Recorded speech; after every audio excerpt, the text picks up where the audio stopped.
Hello guys. Today the section is like permissions in SharePoint. So what you know about the permission in SharePoint? So here you know I think you know about the SharePoint is mainly used in the organization due to the permissions. We can easily provide the permission level because this is the like SharePoint is mainly organization they are using. Due to the permission settings, we can easily provide it to users and we can manage the sites via application very easily. So how we'll do this? This is my SharePoint online site collection. So here I will go to the site settings. Here the SharePoint permission setting means this is the out of box feature provided by SharePoint like Microsoft. So we can customize the permission setting. We can modify the permission settings like this. So here if you go to the site setting and there are two levels of or three levels of site means permission. It's not two levels or three levels, there are varied levels of like we can manage the site from the parent site collection. We can manage our permission in the subsites. We can manage the permission level in the list and libraries, particular items like this. We can share. So here what I'll do, this is my site collection and I have to modify the manage the permission in the parent site collection. So here there is a site setting. Here there is a option called site permission and there is a people and group. So here this is the user and permission section, there is called site permission. If you see when you create one new site collection, these are the by default groups which will get created like approvers, designer, like my site collection name is DLS, so that it will create like members on or visitors, access service, restricted reader. These groups it will by default it will created when you create your new site collection. Suppose you want to create a new groups or you want to create the new permission level, so we can have option to modify or we can have option to add a new one. So how we will do that? I think you all know about the groups. What is the groups? Groups means suppose I have one group, like this group means it does just common things.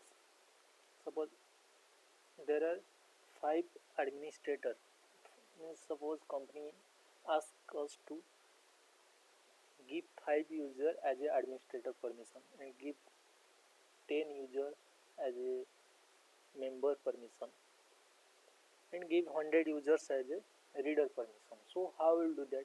We don't go for like we'll give one by one permission. So what we'll do, Microsoft has provided one feature like groups. So we'll create 3 groups, different groups, like one group for administrator, one group for members and one group for readers. So in admin group we will add all these user as a admin. Who is the admin, we will add that user in the admin group. If the whoever the user is in members group, we will add that user in the members group, and how many users are in the reader group, we will add in the reader group. So here first I will like permission level. If you click on the permission level, in permission level there are these are the default permission level: full control, design, edit, contribute, read, view only, approve, manage, hierarchy, restricted read and restricted interfaces for translation. So what is full control? Full control means has a full control means that user has full access to the parent site collection. They can able to do anything. That is, they can able to delete the site, they can able to create a subsite, they can able to add a list, they can able to add a libraries, they can able to manage the permission level, they can able to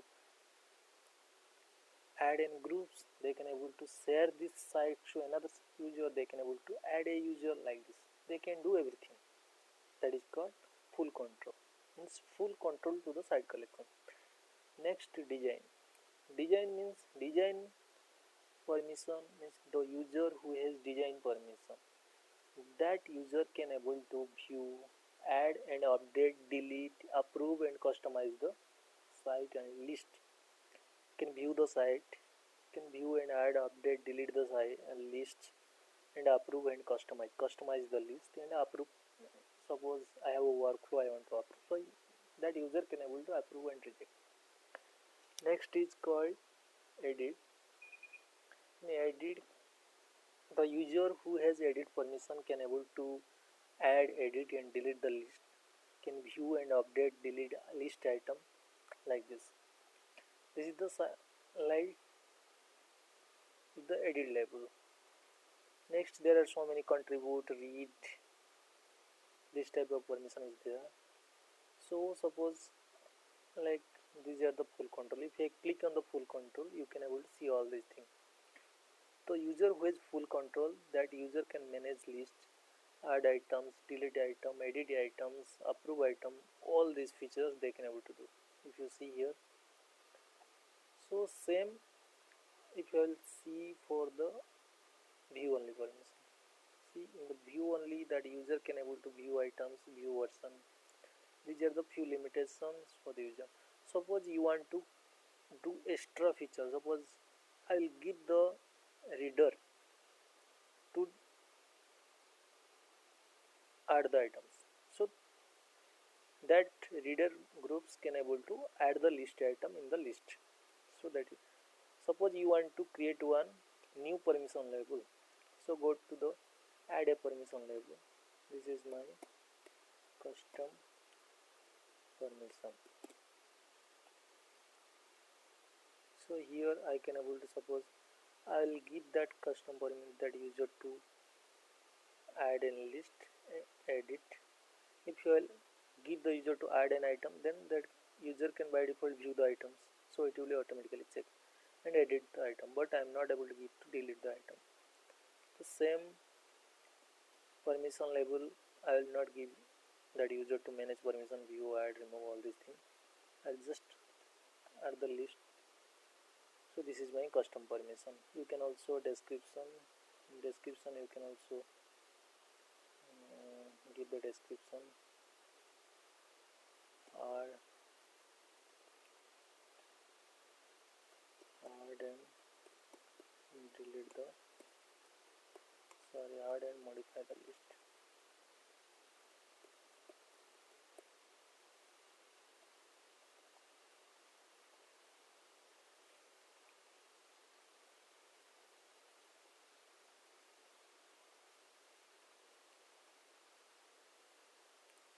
This is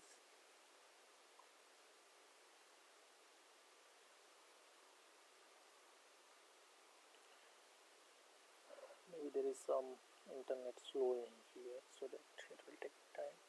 So this is my custom permission. Now what I'll do, I'll just simply go to the permission label. Here what I'll do, there are so many groups. I'll create one separate groups. I'll create one groups, my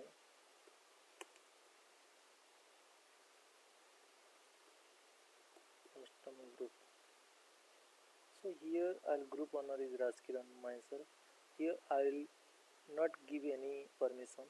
Here if you see my custom permission, that permission level is showing here. I'll just click on that and I will click on the create.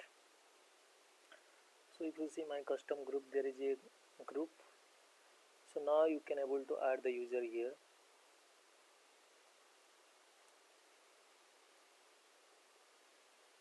Suppose I will add this user.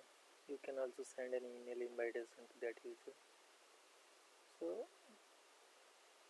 So now what will happen if that,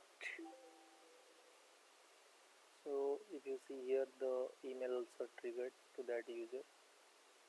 So what will happen here, if Vandana Parida will log in the site, she can able to see the site with a limited permission, like in the list that user can't able to add means delete the list items and delete the list. That user can able to add the list item, edit the list items like this, because we provided the limited permission to that user. That's all about group and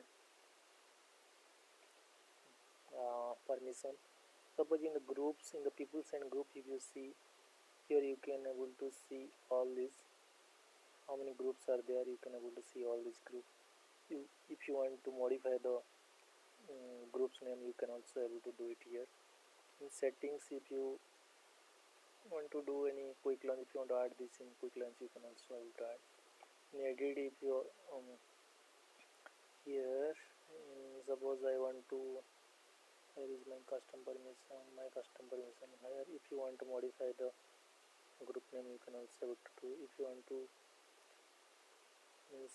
to give group settings, if you want to like provide this to everyone, means everyone can able to view this view who is the member of this group, so that you can able to give to everyone who can edit the membership group, who can edit this group. So here I'll put group or not, because if you will give to group members, then anyone can able to edit this. So here allow request to join lead this group. So if you will click on yes, if anyone want to lead this group, it will come to me to approve. If I will approve, then only that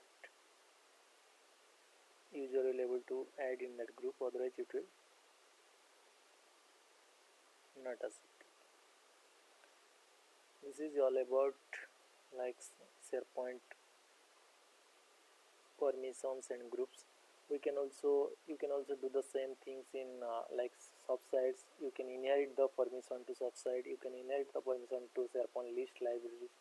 You can stop the inheriting permission to list and libraries, so that you can provide the unique permission to list and libraries. Example, one of the user like means I have to provide the full access to the, means I have to give the access to the site, and I have one particular list, so that no one can able to use that list, no one can able to see that list. So what I will do, I'll just stop the inheriting permission of that list. Suppose I'll go to the employee contact 2. So here what I will do, I'll just go to here. Suppose I want to go to the list setting, here permission for the list. So what I will do now, simply here all these things will be inherited here. So what I will do, I will just simply stop inheriting permission. Suppose if I will give the unique permission to this group, so simply I will delete all this. I will remove user permission to this group. I will just give my custom group, so that only whoever is there in this group, that user can able to see this list, and other user can, once they click on this list, it will ask you for the permission. This is the one most important feature in SharePoint, because we are using the SharePoint. The main reason is to manage the permission, manage the site application permission level very easily, without any coding, without any customization, all these things, with the out-of-box feature provided by Microsoft. Thank you all. This is all about this section. So in the next section I will give you more idea about the permission and how there are so many new features also in SharePoint. Thank you. That's all.